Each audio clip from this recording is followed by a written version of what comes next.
Hey, what's up you guys? Welcome back to my channel. If you're new here, hi, hello, I'm Lydia, and if you are new here, make sure you hit that subscribe button, join the growing family, and make sure you never miss a video. Turn notifications on, and while you're down there, give me a thumbs up because it really does help me out. I wish these straps would stay up. I don't want to strip on camera. Today I thought we could talk a bit about the medication I take and why I take it, and how it helps with my schizoaffective disorder, and my anxiety and my depression, and agoraphobia. You know, I want to do a detailed video going into the ins and outs of what I take. So yeah, let's get on with the video, but first, the intro.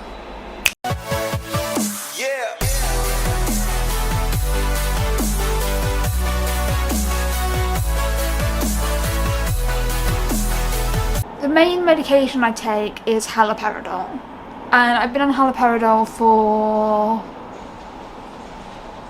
5 years now. I started it in 2020, I think. Was it 2020? Yeah, it's got to be 2020.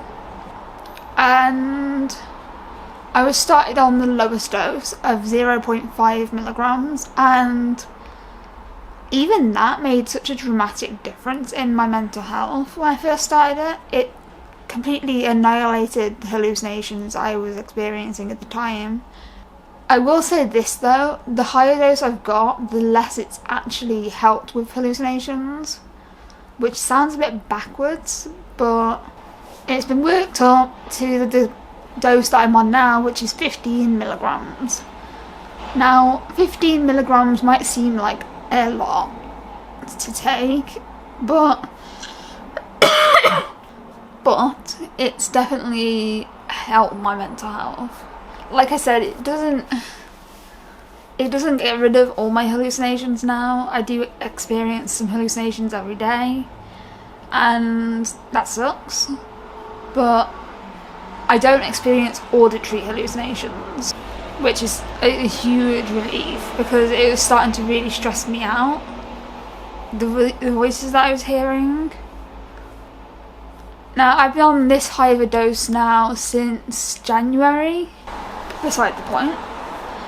But yes, Hiparidol is my main medication. I don't know what I would do without it, and I take it for a reason.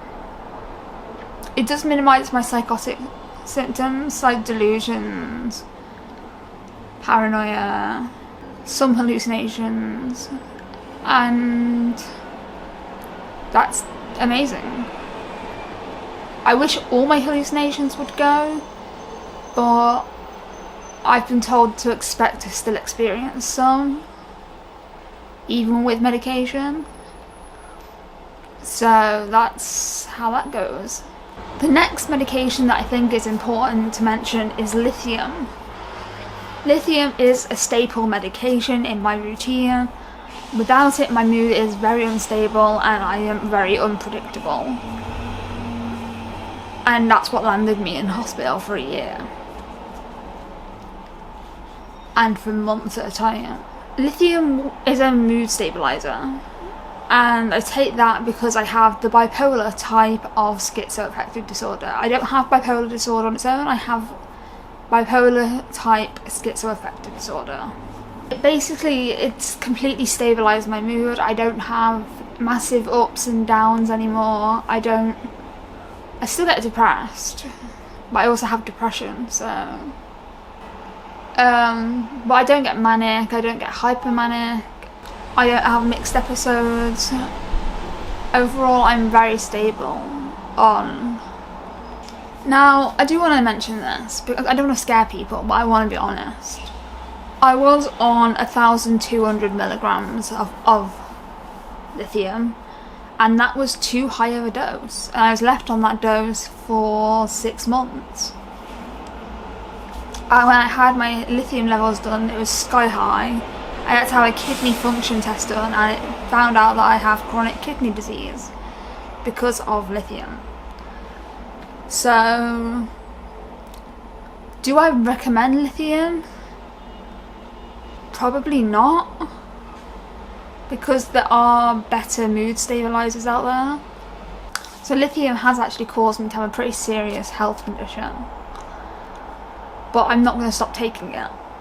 I'm on 800 milligrams now, and my lithium levels are fine. I feel fine, my kidneys haven't got any worse. So I think it's safe to say that the worst is over.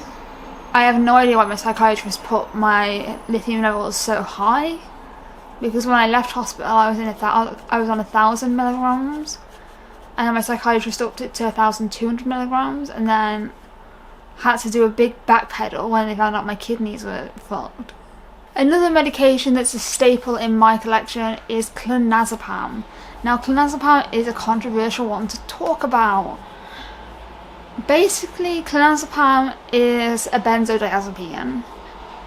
I take 1 milligram at night, 1 milligram in the morning, and it just relaxes me so I can actually do stuff. I wouldn't be able to do YouTube if I didn't have Clinazipam, because I get too anxious. What isn't helping my anxiety is this Reddit page. I'm fully aware of what people are saying about me and what this Twin Towers person is saying. They're like, oh, she posted a few hours later. I scheduled videos for that week because it was my dad's funeral on Monday. I had surgery on a Thursday, and I didn't want to film. I was too high on morphine. I did film a clip of me on morphine, and you can tell. But honestly, I couldn't function if I didn't have Clinazipam. I've been on Clinazipam now and I can just not take it. Like, I shouldn't, because I'm prescribed it every morning, every night. It's in my dosset box. Like, but I can take it out and not take it. But if I do that, I just set myself up for failure.